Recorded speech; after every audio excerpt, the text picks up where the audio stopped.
you skip these music career lessons that I learned the hard way, you're going to deeply regret it later. Whether you struggle to finish songs or just can't figure out how to succeed as a music creator, it's probably because one of these 5 mistakes that I used to make that I'm going to talk about in this video. This video is sponsored by the Music Producer Playbook. Mistake number 1 is obsessing over perfection instead of just finishing songs. You've probably realized the fastest way to get better is to just create and fully finish songs, because there's so many different parts of a music creation process. First you have songwriting, then you have to record, then you have to mix, master, then you have to actually release it and promote it. So all these take so many different skills within itself. Within songwriting, there's chord progressions, there's melodies, there's lyric writing, there's song structure. Within mixing, there's EQ, compression. I could just keep going on and on and on. But if all you try to do is get each one of these stages perfect from the very beginning, it's just not going to work because you simply haven't done it enough. One of my business mentors said it the best: in the beginning, quantity beats quality. Sheer volume negates luck.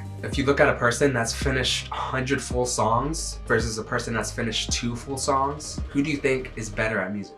Probably the person that finished 100. Let's say they each spent an equal amount of time on these songs. Unfortunately for the first person, they were just rewriting the song over and over again and remixing the same song over and over again. And they simply weren't getting as good as the other person. So again, I know it can be hard. You want to create the perfect song.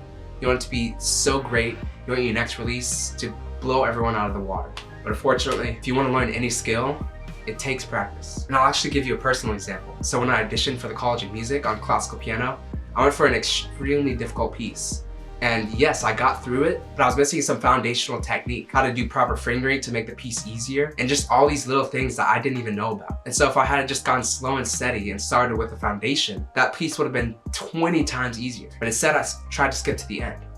Instead, start with the foundation, make a bunch of music, and you'll get better with every single song. Mistake number 2 is not releasing your music. So you might say, my music isn't good enough yet, I just don't want to start, I'll release when it's really good, but you don't realize that you're actually missing out on building an audience. So building an audience takes a lot of time. So let's say you started making music 2 years ago, but you haven't released a single song. No one even knows that you're a musician, and you don't have any promotional skills, you don't have any audience. And the other thing is, when you release songs, you get feedback. So even if the first one sucks, then you release another one that's 10 times better, then you release another one. First of all, it adds deadlines, and second of all, people are hearing it. People are starting to see how you're improving.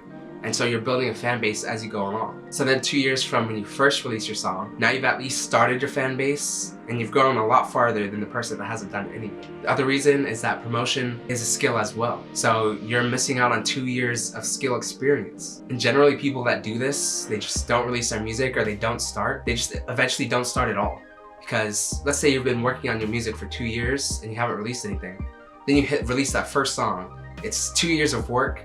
This song is gonna be great, and then it gets no listens. This can be extremely discouraging, and most likely you're just gonna give up. Versus if you just release from that very first start, you understand, hey, this is my first song. It's not the best, but we're gonna release it, we're gonna get some feedback, and we're gonna get better next month and release another song. And then 2 years from now, if you release a song every month, you have 24 songs and at least a little bit of fan base. So just release your music, just start. I've heard too many stories. I'll start that YouTube channel when I get this, when I get that, when I get this. I'll release music when I get a huge studio. Then you realize every time you see that person, there's another excuse. And then they never get started. So just start. Use a motivational video if you need to. Number 3 is learning music production in the wrong order. So I think I even mentioned this earlier, that trying to get to the end without building the foundation just hurts you at the long run.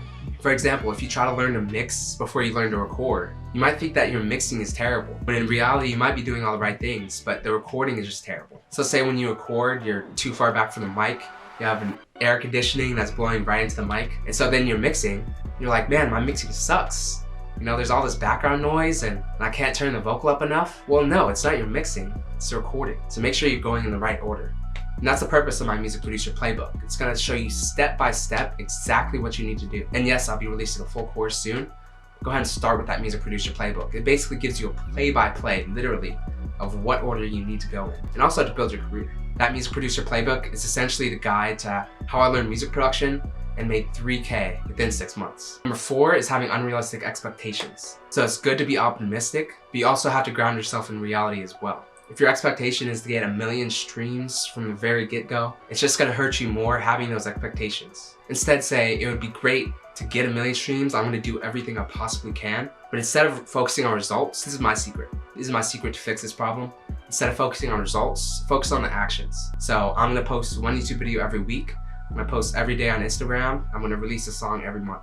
And that's just gonna grow over time. So that way, instead of being disappointed with every video I release every single day, I'm just happy I took the actions. And eventually that leads to the results. What happens when you're results oriented, you're like, I need to get 1,000 streams on the song. And if you don't, of course, your brain is gonna be like, I don't wanna do this anymore. So prioritize actions over results, because the results will come. If you just take those actions, there's no way that if you go super hard at it for 2 years, 3 years, 4 years, 5 years, consistently, and you're consistently getting better, that you don't see some result.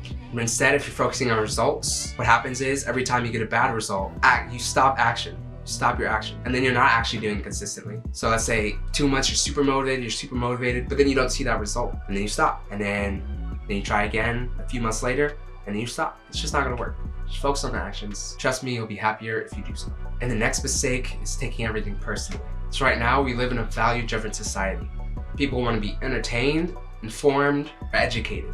Or maybe they wanna be inspired. And everyone's just either trying to feel something or get something. Fortunately, that's just the reality of humans. When you listen to a piece of music, you're trying to get a certain feeling. When you watch a certain video, you're expecting me to teach you so you can learn from my lessons. But ultimately, you're wanting something out of it. So the people that skip past your music or skip past your videos, fortunately, it's just based on this value. You have to be okay with not everybody liking you. You have to be okay with not winning all the time. You're not gonna be level 99 in every single skill from the very get-go. And people are gonna be able to see that. Especially if you're showing your journey like me, you're gonna get a lot of hate. But none of it's personal, because these people don't actually know you. Just figure out how you can provide value and just keep getting better at it.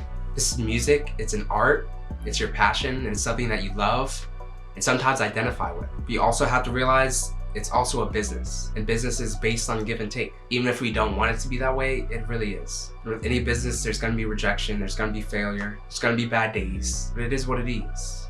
But it is what it is. You just gotta keep chugging along. And the way to overcome this is just don't identify with it. Don't identify with the results or your music or your business. Because at the end of the day, we're just here. We're just trying to do what we love, and whatever happens, happens. So if this video doesn't do well, it's not a reflection of me or my identity. It's just, hey, maybe next time I need to get thumbnail better. I need to get the title better. I need better delivery, better lighting, better scripts, better video idea. And when you think about it like that, it's so much easier to improve, because instead of saying, oh, I'm just a terrible video creator, I don't need to make videos anymore, now we can actually start to think pragmatically. We can kind of take a step back and see it from the third person and see exactly what we need to improve. When you kind of identify with your art and with your business, what happens is it makes you blind to spots that need improvement. When you start to criticize your art and your business, it's the same as criticizing yourself if you're identifying with it. Instead, put a wall between you, just look at it. Improve, and you'll be golden. So I'm just gonna emphasize the importance of thinking of a music career as a long-term journey. The most important part is persistence, because really luck is just probability, and skill is just effort over time. So go ahead and share some of your mistakes and experiences down in the comments to help even more people in our community. I made a video exactly explaining how I've gotten to this point in my music career and my plan for the next few months. So make sure you go ahead and watch that next, and I'll see you there.